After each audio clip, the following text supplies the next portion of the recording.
Okay, in this video what we're going to do is look at some advanced techniques for creating much more interesting type vector line work and vector artwork so that you can make more than just a simple coaster.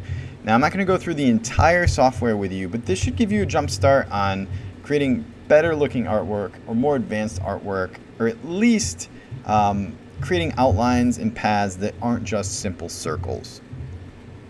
So let's take a peek at how this works. Again, we already know the zoom. I'm going to zoom in so we can see our image a little bit better. This is our line panel. I'm actually going to dock this right here so I can get to it quickly later. And I'm going to go over some of the tools we have here. First and foremost are selection tools. And we have a couple options on here so that we can actually manipulate them. The black arrow tool, well, actually, let me create a rectangle, make this a little easier. Your shape tools are here. So all of your basic shapes are hidden under this button here. So you can create rectangles, rounded rectangles, ellipse, polygons, star tools. And when you make these, you can hold shift to constrain it to a square so it's not a rectangle. You can hold Alt Option to draw from the center instead of the top left to bottom right. You can hold space to place it somewhere else before you let go. The other thing you can do is just click once and it allows you to dial in a width and a height. Now if you're making a box or creating some type of kit or pieces of wood that will then fit together that need to be a certain size, this is how you make it a specific size. Okay. Also, once you create a rectangle, you do have that information up here so you can change it at any point. With this thing, with the black arrow tool, you can select, you can actually round some of the edges on some of the objects. You can hover over the corner and rotate. If you hold shift, you will lock onto 45-degree angles, which is really nice. You can stretch things out or widen things out this way. Again, you can scale it down. If you hold shift, it will constrain the proportions. The white arrow tool allows you to select pieces of the whole. So you can come in, click drag around here, select these two, move these, just round these, and make some more complicated shapes that way. So that's another way to make some complicated shapes. And remember, Illustrator is all about creating shapes. So with that said, let me round this out a little bit to make a little more interesting shape. I'm going to move this. Now, if you don't have a fill, you can't select it by clicking on the inside. You have to click on that path. And your smart guides will show up. You see it in pink when we line up our centers. That's pretty cool. I like that. I'm going to hold shift and move this shape up so it stays in line but moves up. So I have some sort of, actually maybe I will undo that, leave it here. So another thing we can do is use some of these other tools like the rotate tool. So there's a mirror tool and there's a rotate tool. So rotate tool allows me to select an object and rotate it. You might ask why you would use that instead of your arrow tool. Well, the great thing about this is I can alt click, so I find the center with my smart guide, alt click there. Now I'm going to rotate that piece around this center. So something divisible by 360 works pretty good. So we'll do 30 degrees. We can preview that if we want. I actually want it a little bit more. So let's do 60 degrees, preview that. That's cool. And I'm going to hit copy. Now I'm going to hit Command D to duplicate, and I'm going to duplicate that all the way around the circle. So now I have a much more interesting shape. So instead of a coaster, I've got myself a shuriken. That you can throw at people, or you can make a spinning top or something like that. Please don't throw it at people, I was just joking. However, when we come in and cut with our laser is going to cut around this path, it's going to cut around this path, then it's going to cut this circle, and we're going to have all these separate pieces falling apart. If we want this to be one piece, we need to combine and unite these shapes.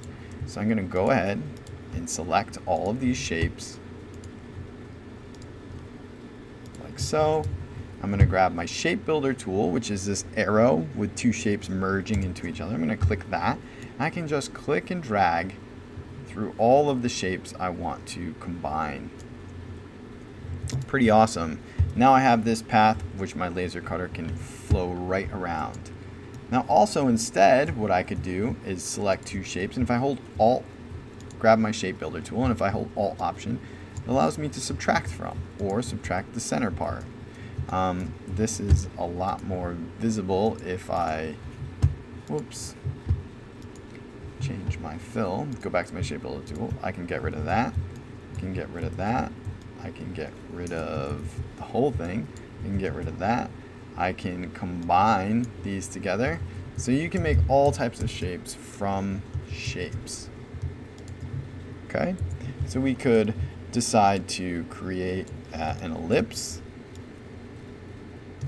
Maybe we want a hole here to hang it from, or maybe we just want it as a design. So I can grab my rotate tool. I can find the center of that circle again. Actually, we lost the circle, so it's not there anymore. So I'll just click anywhere and it'll be close enough. And so we have our duplicated circle here. We can grab these and readjust this thing afterwards.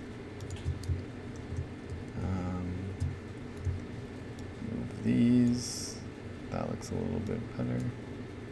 Nothing's going to be perfect this way. What I should have done is left that circle there and made a duplicate of it so I could still find the center there. And then line those up. But either way, this is going to make an interesting design. And little by little, you build up the pathing, the shapes that you want to create in order to cut out your coaster or your shuriken. Or if we actually want to cut the house out, I'll grab my pen tool. Now the pen tool makes complicated shapes based on clicking. So you click a point and it keeps going forever and ever and ever until you click back on the original point. You'll see a little circle icon come up next to the pen icon. That means close that shape and it's a full shape. If you click drag instead of just clicking, you can make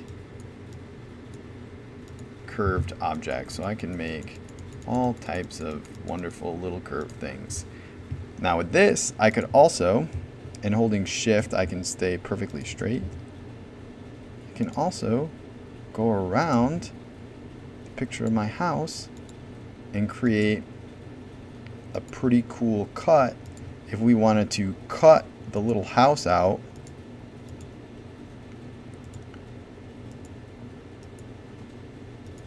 with LaserCutter. So now I could have a little wooden house charm or something like that. So there we go. Now we have a cutout line that we could cut out this house, or we could cut this out, or we could do a bunch of different things. Okay? So from here, I'm actually going to talk a little bit about how to set this up and export so we can bring it to the printer and start printing. I may spend a little bit of time making a better design than this for this house. We'll see.